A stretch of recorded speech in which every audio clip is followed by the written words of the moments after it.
Everyone, कैसे हैं आप सब। मेरा नाम है सैयद काशिफ। आज के दिन हम फर्स्ट शिफ्टिंग प्रॉपर्टी पे सम देखने वाले हैं, one of the most important category. ठीक है ना। अब आप लोग बोलोगे भाई हर वीडियो में मोस्ट इंपॉर्टेंट कैटेगरी बोल रहा है, पूरा चैप्टर ही इंपॉर्टेंट है। हर टाइप में से कोई ना कोई सम आपको पूछता है। अब जैसे हम लोग ने टाइप 1 किए थे, टाइप 1 में से आप ऐसा बोल सकते हो कि वो पूरा बेसिक है, उसके सम ज़्यादा देखने आपको नहीं मिलेंगे, लेकिन उसका जो कंसेप्ट हम लोगों ने सीखा है वो सब हम लोगों को आगे अभी यूज़ में आने वाला है। अगर आपको टाइप 1 का कंसेप्ट नहीं मालूम, फॉर्मूला किस तरीके से याद किया हमने वो नहीं मालूम, तो फिर आप बहुत बड़ी प्रॉब्लम में आने वाले हो अगर ये मेरा वीडियो बीच में से देख रहे हो तो। और अगर आप फ्लो में चल रहे हो तो टेंशन नहीं लेने का, 100% बोल रहा हूँ, आपके फुल मार्क्स आएंगे। ठीक है, इंटरनल में भी और एक्सटर्नल में भी। तो फर्स्ट शिफ्टिंग प्रॉपर्टी क्या होती है सबसे पहले हम समझ लेते हैं। फर्स्ट शिफ्टिंग प्रॉपर्टी का मतलब याद रखना कि ओनली ई। अब ओनली ई का क्या मतलब है, देखो समझो। मैं यहाँ पर बोल रहा हूँ कि अगर मेरे पास कोई फंक्शन है तो उसका आंसर क्या आएगा, एस के टर्म्स में आएगा। तो ये जो था ये बेसिक लैप्लास का डेफिनेशन था, मतलब हम टाइम फंक्शन को जो है वो फ्रीक्वेंसी में कन्वर्ट कर रहे थे। लेकिन अगर यही फंक्शन के साथ कुछ एक्स्ट्रा देखने मिल जाए, हमको कुछ एक्स्ट्रा देखने के लिए मिल जाए, अब ये कुछ एक्स्ट्रा क्या है, वही है आपका first shifting property. E raise to मान लो -80 है इसके साथ, और इसके साथ में +80 है। ठीक है ना, प्लस मैं लिख रहा हूँ, नहीं भी लिखूंगा तो भी चलेगा। तो अब इसका आंसर ऐसे का क्या आएगा, आंसर एफ ऑफ एस ही आएगा, आंसर एफ ऑफ एस ही आएगा। लेकिन चेंजेस क्या आएंगे, अगर -a है तो s के साथ आपको +a डाल देना है, और अगर +a है तो s के साथ आपको -a डाल देना है। और यही रहेगा आपका फर्स्ट शिफ्टिंग प्रॉपर्टी का मेजर कंसेप्ट। ठीक है, इंपॉर्टेंट कंसेप्ट है किसका, फर्स्ट शिफ्टिंग प्रॉपर्टी का। ठीक है, इंपॉर्टेंट कंसेप्ट है, याद रखना है। तो यही है फर्स्ट शिफ्टिंग प्रॉपर्टी। अगर -80 दिखता है तो +a लिख देंगे, +80 दिखता है तो -a लिख देंगे। बस यही कंसेप्ट आपको मालूम होना चाहिए। और ये आपको एग्जाम में पहचानेंगे कैसे कि फर्स्ट शिफ्टिंग का सम है, तो मैंने लिखा है यहाँ पर ओनली ई, मतलब क्वेश्चन में आपको ओनली ई दिखेगा। जैसे वाले सम में देखो ओनली ई दिख रहा है ना, ओनली ई दिख रहा है। ठीक है, अब एक चीज़ अब यहाँ पर हमको समझ में आ गई कि फर्स्ट शिफ्टिंग के सम को पहचानेंगे कैसे। अब यहाँ पर ट्विस्ट है, यहाँ पर लिखा मैंने 3 मार्क्स, मतलब ये अभी एक न्यू एजुकेशन जो पॉलिसी अभी निकली है उसमें ये वाला सम पूछ चुका है। मैकेनिकल, ऑटो और सिविल वाले लोग को यही वाला सम पूछा था। किस तरीके से इसको सॉल्व करेंगे अब समझ लेते हैं। बहुत ही इंपॉर्टेंट सम में ध्यान देना है। देखो यहाँ पर cos h 5t है और sin 4t है। अब आप लोग बोलोगे सर आपका वीडियो हम लोग स्टार्ट से देखते आ रहे हैं, यहाँ पर cos a sin b का फॉर्मूला लगेगा। आप लोग ने दिमाग तो सही लगा है अभी तक के, क्योंकि आप लोगों ने उतना ही कंसेप्ट सीखा था। लेकिन यहाँ पर एक प्रॉब्लम है, यहाँ पर एक हाइपरबोलिक फंक्शन है, तो यहाँ पर cos a sin b का फॉर्मूला नहीं लगेगा। अब cos a sin b का फॉर्मूला दिखा देता हूँ कि कौन सा cos a sin b का फॉर्मूला बोल रहा हूँ मैं। cos a sin b का फॉर्मूला ये है। कोई बोलेगा सर ये फॉर्मूला लग जाएगा, नहीं लगेगा। cos h है क्या, हाइपरबोलिक है क्या, नहीं। हमारे पास क्वेश्चन में जो दिया है ना वो हाइपरबोलिक दिया है, मतलब हम लोगों को हाइपरबोलिक का फॉर्मूला पहले लगाना पड़ेगा। तो अब एक चीज़ यहाँ पर हम लोग को ये समझना है कि अगर फंक्शन के साथ, या ऐसा बोल सकता हूँ मैं कि नॉर्मल फंक्शन के साथ मल्टीप्लिकेशन में हाइपरबोलिक फंक्शन अगर दिख जाए आपको, क्या बोला मैंने यहाँ पर, नॉर्मल फंक्शन के साथ हाइपरबोलिक फंक्शन अगर मल्टीप्लिकेशन में दिख जाए तो हाइपरबोलिक फंक्शन को आप तोड़ो। किसमें तोड़ो, ब्रेक करो उसको। कैसे ब्रेक करेंगे, देखो या तो वो sin ht का फॉर्मेट हो सकता है या तो cos ht का फॉर्मेट हो सकता है। sin ht का फॉर्मूला था e raise to T minus e raise to minus T upon 2, और cos ht का फॉर्मूला था e raise to T plus e raise to minus T upon 2।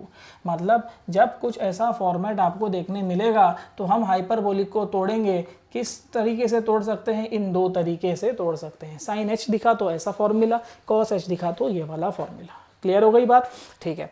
अब यहाँ पर एक चीज़ तो क्लियर हो गई है कि भाई ये वाले बंदे को हम लोग तोड़ेंगे। ठीक है ना, इसको तोड़ेंगे। किसमें तोड़ेंगे, या तो दोनों में सब cos h दिख रहा है तो हम लोग यही फॉर्मूला लगाने वाले हैं, एकदम ऑब्वियस सी बात है। sin h होता तो मैं sin h को तोड़ता वहाँ पे। ठीक है, सबसे पहले हम क्या करेंगे, सबसे पहले हम फंक्शन को सॉल्व करेंगे। अब आप लोग बोलोगे सर फंक्शन कौन सा है, मैं बोलूँगा फंक्शन ये वाला है, ये फंक्शन है। तो इसको हम सबसे पहले सॉल्व करके लेने वाले हैं। तो सबसे पहले आएगा Laplace of cos h 5t। अच्छा एक और चीज़, फंक्शन है वो ठीक है, फंक्शन है, मैं पहले इसको हटा देता हूँ यहाँ से, इस सर्कल को हटा देता हूँ, ठीक है, ये लाइन को कंटिन्यू रहने देते हैं, ठीक है, इसको ऐसे ही रहने देते हैं हम लोग, इसको रहने देते हैं ना तो पूरा हट जाएगा।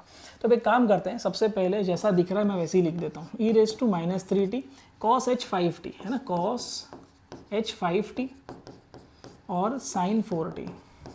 देखो मैंने यहाँ पे cos h 5t को ब्रैकेट में डाल दिया है, e raise to minus 3t, अब ये cos h 5t है, इसका फॉर्मूला हम लोग यहाँ पर लगाएंगे। जैसे cos h t का फॉर्मूला क्या है, e raise to t plus e raise to minus t upon 2, इसके साथ कोई नंबर नहीं है तो 1 है, इसलिए यहाँ पर 1 और 1 लग रहा है, तो यहाँ पर 5 है तो वहाँ पर 1 की जगह पर 5 लगेगा, तो यहाँ पर आएगा e raise to 5t plus e raise to minus 5t upon 2, और यहाँ पर आ जाएगा sin 4t as it is. अब देखो e raise to minus 3t, इसको आप दोनों से मल्टीप्लाई करो और ये 2 को बाहर ले लो, पूरा मल्टीप्लिकेशन में ना, सब मल्टीप्लिकेशन में 2 को बाहर ले लो, तो यहाँ पर आएगा e raise to minus 3t into E raise to 5t plus e raise to minus 3t into E raise to minus 5t, और बाहर एक बंदा बैठा है sin 4t उदास एकदम, उसको छोड़ दो। अब इन दोनों को सॉल्व करो, 1/2 as it is, Laplace of 5 में से 3 गया तो 2 बचेगा, और -3 -5 माइनस माइनस प्लस होगा, -8t बनेगा ये, ठीक है, और बाहर जो बंदा बैठा हुआ है उसको आप एज इट इज़ उतार दो, sin 4t। अब क्या करो, इस sin 4t को अंदर मल्टीप्लाई करो दोनों से, 1/2 as it is, Laplace of e raise to 2t into sin 4t plus e raise to minus 8t into sin 4t। अब यहाँ से इम्पॉर्टेंट पार्ट शुरू होता है। सम बहुत ही सिंपल सा है, लेकिन हम लोगों को कंसेप्ट किस तरीके से अप्लाई करना है वो आना चाहिए। अब एक चीज़ आप देखोगे दोनों जगह पर है ना, sin 4t जो है वो कॉमन है, मतलब ये हमारा फंक्शन है, ठीक है, इसलिए मैंने स्टार्ट में बोला था वो सर्कल को हटा दो, क्योंकि फंक्शन हमको पहले इसको ब्रेक करना था, हम लोग ने इसको तोड़ा ना अभी, तो जब तोड़ दिया तो हमारा फंक्शन सिर्फ sin 4t बचा है, तो हमको sin 4t को पहले सॉल्व करके लेना है। तो आप यहाँ पर sin 4t का लाप्लास निकालो, मैं इसको a नाम दे देता हूँ, sin 4t यानी sin 80 का फॉर्मूला अभी तक याद हो गया रहेगा, a upon S square plus A square, ठीक है, ए स्क्वायर 4 का स्क्वायर 16 होता है। तो एक पार्ट हमारा कंप्लीट हो चुका है।